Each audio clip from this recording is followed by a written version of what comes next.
Welcome dudes. நான் தான் உங்கள் நண்பன் விஜய். இன்னைக்கான வீடியோவில் நம்ம எதை பற்றி பார்க்க போகிறோம்னா, இப்போ சோஷியல் மீடியாவில் ரொம்பவே ட்ரெண்டிங்கில் போயிட்டுருக்க 3D விங்ஸ் நேம் ப்ரொஃபைல் எப்படி எடிட் பண்ணுறதுன்னு நான் சொல்கிறேன். வீடியோவை கடைசி வரைக்கும் ஸ்கிப் பண்ணாமல் பாருங்கள். நம்ம சேனலில் ஃபஸ்ட் டைம் பார்க்குறீங்கன்னா மறக்காமல் சப்ஸ்கிரைப் பண்ணிடுங்க.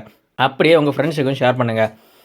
இந்த ஃபோட்டோ நம்ம எடிட் பண்ணுறதுக்கு முன்னாடி 2 முக்கியமான ஸ்டெப் என்னென்னு பார்த்தீங்கன்னா, இந்த வெப்சைட் நீங்கள் ஃபஸ்ட் டைம் யூஸ் பண்ணுறீங்கன்னா கண்டிப்பாக சைன்இன் பண்ணுற மாதிரி தான் இருக்கும். ஸோ நீங்கள் டெம்பரரியாக யூஸ் பண்ணுற ஒரு மெயில் ஐடி அண்ட் பாஸ்வேர்ட் கொடுத்து லாகின் பண்ணிக்கோங்க. செகண்ட் ஒன், இதில் யூஸ் பண்ணுற கீவேர்ட்ஸ் எந்த ஒரு ஸ்பெல்லிங் மிஸ்டேக்குமே இல்லாமல் தான் டைப் பண்ணுற மாதிரி இருக்கும். ஸோ யாருக்கெல்லாம் கீவேர்ட்ஸ் வேணுமோ நீங்கள் கீழே கீவேர்ட்ஸ்னு கமெண்ட் பண்ணுங்கள், உடனே சென்ட் பண்ணிடுறேன். சரி, ஃபோட்டோ எப்படி எடிட் பண்ணுறதுன்னு பார்ப்போம்.